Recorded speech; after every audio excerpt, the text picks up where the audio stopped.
blur our lips. Sweet as poison. Felt ill from your kiss. I got drunk off your demons.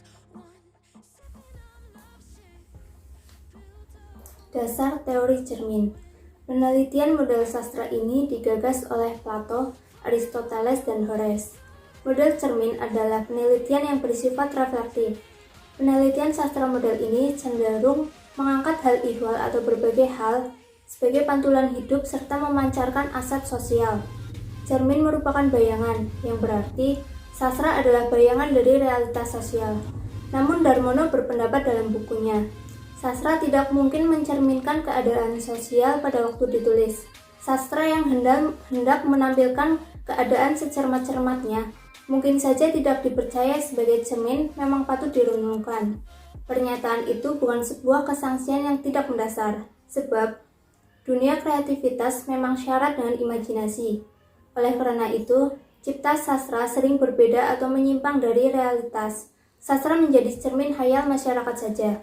Selain cermin atau refleksi, sastra juga sering melakukan refraksi, yang artinya jalan belok. Saya setuju dengan istilah refraksi sastra, sebab sastrawan memiliki kebebasan. Kebebasan sastrawan sering memicu daya imajinasi yang melebihi kenyataan. Kalau demikian, tidak keliru bahwa sastra adalah seni kelokan hidup. Sastra adalah jalan berkelok dari potret hidup masyarakat. Kreativitas sastrawan pada dunia imajinasi sering melahirkan karya-karya yang kreatif. Karya-karya kreatif dipandang lebih tahan zaman. Karya yang memuat kelokan hidup seolah bukan refleksi masyarakat, justru sering dianggap lebih bermutu. Sebaliknya, karya-karya yang begitu jelas memantulkan realitas tanpa bumbu estetika yang padat akan dianggap kurang berbobot. Ya baiklah, di sini saya akan menjelaskan tentang estetika dalam model cermin. Menurut Swingwood menyatakan, sastra adalah cermin masyarakat atau cermin zaman. Setiap zaman memiliki keunikan tersendiri. Setiap karya sastra yang lahir dari pengarang merupakan hasil cerminan dari diri pengarang itu sendiri. Semua itu dipengaruhi oleh faktor-faktor, diantaranya itu ada latar belakang sosial, latar belakang ekonomi, agama, budaya, ras, gender, dan lain-lain. Perbedaan tersebut menjadi salah satu yang mempengaruhi gaya estetika pengarang dalam menuangkan tulisannya. Estetika sastra tidak lain merupakan pembungkus atau cermin yang memantulkan realitas. Sastra tanpa estetika itu akan hambar rasanya. Pengarang akan menyusunnya dengan amat rapi, simbolik, dan seakan-akan menunjukkan sebuah kenyataan. Jadi seperti itu. Titik poin yang dijadikan trik estetika adalah metafora. Metafor kehidupan merupakan cermin estetis yang diadopsi secara general. Maksudnya, metafor itu kadang-kadang sudah menjadi rahasia umum. Misalkan tentang harimau, gambaran orang yang kuat, keras, sementara Kancil itu melukiskan orang yang cerdik. Penggunaan metafor yang sukses dan mencerminkan realitas secara halus adalah proses analogi imajinatif tingkat tinggi. Seorang pasti memiliki gaya estetika tersendiri dalam menuangkan sebuah karya sastranya, seperti pengarang era 80 yang bernama Habibur Rahman El-Shirazi, atau yang lebih akrab dipanggil Kang Abik. Karya-karya beliau merupakan karya yang sangat diminati oleh masyarakat, tidak hanya masyarakat di Indonesia saja, tapi di Malaysia, di Singapura, dan Brunei Darussalam itu juga sudah terkenal.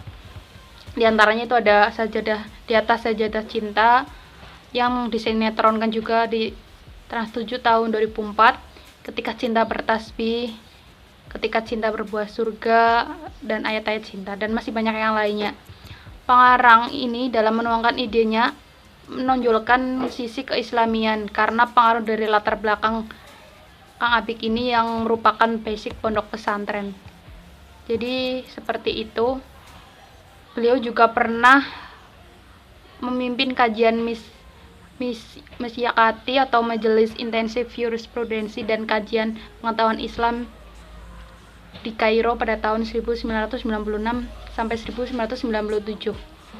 Dengan pengalaman beliau, selain sebagai novelis, beliau juga sebagai dai sekaligus juga penyair yang sangat dikenal oleh masyarakat. Jadi, karya sastra itu lahir dari cerminan atau kondisi masyarakat pada saat itu, atau kondisi cerminan dari pengarang itu tersendiri. Jadi itu yang bisa saya sampaikan. Apabila ada kesalahan, saya mohon maaf yang setulus-tulusnya. Selebihnya saya serahkan ke pemapar selanjutnya. Di sini saya akan menyampaikan tentang objek model cermin. Yang pertama, objek cermin adalah masyarakat. Sastra menjadi bayangan maya dari masyarakat. Sastra juga dapat menjadi cermin gagasan. Dengan gaya bahasa, cermin semakin indah. Gaya itu sebuah estetika yang syarat dengan simbol, seperti Coleridge berkata, simile itu seperti lembu yang berjalan tidak pada semua empat kaki. Analoginya adalah dengan sifat mereka hanya sejajar parsial, dan ketajaman sangat fokus diberikan oleh suatu pola dasar yang dipilih membuat gembira marginal dan sulit dipahami sifat-sifat atau objek yang berada di luar primitif kategori. Jadi, simile itu sebuah perbandingan suasana yang membuat karya semakin jauh dari kemungkinan objek cermin. Lalu yang kedua, objek cermin itu diam namun dinamis. Sastrawan akan menangkap objek cermin amat hati-hati dan mana-mana yang perlu saja. Sastrawan sering beda dengan seniman. Sastrawan menggunakan simbol bahasa untuk mengangkat objek cermin. Sementara karya seni, misalnya, sangat seperti cermin sejarah kritik sastra modern, seperti yang akan kita lihat. Mungkin dalam beberapa bagian dikatakan sebagai pencari alternatif paralel yang mampu mewadahi alam. Seni sering dianggap lebih dekat dengan alam, masyarakat, sedangkan sastra lebih jauh dari realitas. Para teoritis sastra yang mencerminkan alam berkomitmen untuk mencari di luar sana daripada menjadi artis untuk subjek karya. Lalu selanjutnya, karya sastra juga merupakan media sosial untuk propaganda. Kepekatan sastra sebagai cermin propaganda cukup kental penggambarannya. Secara sosiologis, sastra memang sebuah iklan dalam perdagangan. Sastra juga merupakan corong kehidupan alam semesta, biarpun yang tergambar kecenderungan di balik unsur-unsur sosial yang sebenarnya dalam konstitusi alam semesta yang berharga lebih tinggi daripada kenyataan kotor. Dalam refleksi tersebut, sastra jelas mencerminkan alam dan sekaligus keadaan sosial. Seperti itu. Selanjutnya, pembaca tidak akan senang kecuali dia diingatkan tentang yang pernah dia lihat. Itu menurut pandangan Johnson dan Reynolds. Ya, konsep ini memadai sebuah pengalaman sering lekat di hadapan pembaca. Pembaca akan menghubungkan objek cermin dengan apa yang pernah dialami. Maka tidak perlu heran kalau sedang membaca sastra sering menganalogikan dengan pengalaman dirinya. Selanjutnya, bila didefinisikan secara luas, konsep imitasi adalah ekspresi hal-hal dari dunia yang kelihatan, tetapi juga sentimen dan pikiran. Tegasnya, bahwa objek cermin dalam sastra selalu dikaitkan dengan seniman melukis alam. Namun tentu beda. Sastrawan tentu tidak akan melukiskan alam secara vulgar. Cermin akan memantulkan realitas secara halus, penuh sensasi. penelitian model cermin menawarkan berbagai realitas kehidupan. Ya, sekian tentang objek model cermin.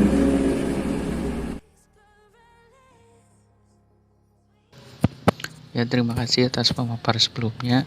Kita beralih ke materi selanjutnya, yaitu antara model cermin dan refleksi, begitu ya. Cermin dan refleksi. Cermin ya, kita tahu amat dekat dengan istilah refleksi gitu kan ya. Teori cermin itu pasti akan berkaitan dengan bagaimana karya sastra itu sebagai refleksi zaman. Terus cermin dan refleksi merupakan itu ya sebuah tiruan realitas karya sastra, yaitu merupakan tiruan, refleksi sekaligus pantulan atau cermin diri dari pribadi dan masyarakat, begitu kan. Sastra itu tidak muncul tiba-tiba dari bumi yang terbelah. Sastra jelas tidak turun dari langit juga. Damono dalam bukunya mengatakan bahwa, dan Atmaja juga mengatakan, membuat istilah lain yaitu sastra tidak jatuh dari langit. Ungkapan ini hendak menyatakan sastra tidak lahir dalam keadaan in vacuo, begitu. Jadi ada latar belakang sastra itu lahir, terus ada cerminan dari masyarakat juga, cerminan dari diri, cerminan dari pribadi, begitu ya.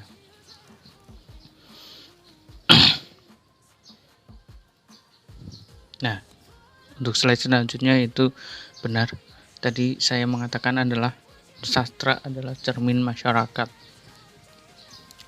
Jika menengok dari pemikiran Damono, itu ketika memberi pengantar buku sosiologi sastra, Robert S. Carpit jelas menaruh bahwa hubungan sastra dan masyarakat itu selalu ada. Hubungan sastra dan masyarakat itu selalu ada. Biarpun telah susah payah menciptanya, keraudan tersebut sebenarnya tidak terungkap. Hubungan keduanya itu terungkap melalui pertanyaan, apakah masyarakat masih memiliki sastra biarpun telah susah payah menciptanya, begitu. Nah, keraguan tersebut sebenarnya tidak hanya menarik dijawab dengan dua hal, yaitu satu, apakah masyarakat masih mengapresiasi sastra? Dua, seberapa fungsi sastra bagi masyarakatnya? Melainkan harus lebih dari itu. Hubungan sastra dan masyarakatnya tidak sekedar masalah apresiasi dan fungsi, melainkan juga terkait dengan pertanyaan mendasar, yaitu mengapa sastra harus merefleksikan masyarakatnya. Nah, gitu. Jadi sastra itu ya tidak hanya fungsi atau apresiasi saja, masalah itu saja, tapi bagaimana sastra itu, apakah ia merefleksikan masyarakatnya, gitu. Sastrawan yang susah payah meniru lingkungan sosial merefleksikan secara estetis, tentu memiliki bayangan ya dunia tersendiri, mungkin sebuah idealisme sastrawan tentang masyarakatnya, begitu. Mungkin pula sebuah kegelisahan, kebencian, atau kesenangan sastrawan terhadap duniawi, begitu. Mungkin dari saya itu saja. Terima kasih. Mungkin saya menjadi pemateri terakhir dari kelompok kami. Terima kasih sudah mendengarkan dan terima kasih sudah menyimak. Mungkin saya akhiri dan kami akhiri. Cukup sekian. Wassalamualaikum warahmatullahi wabarakatuh.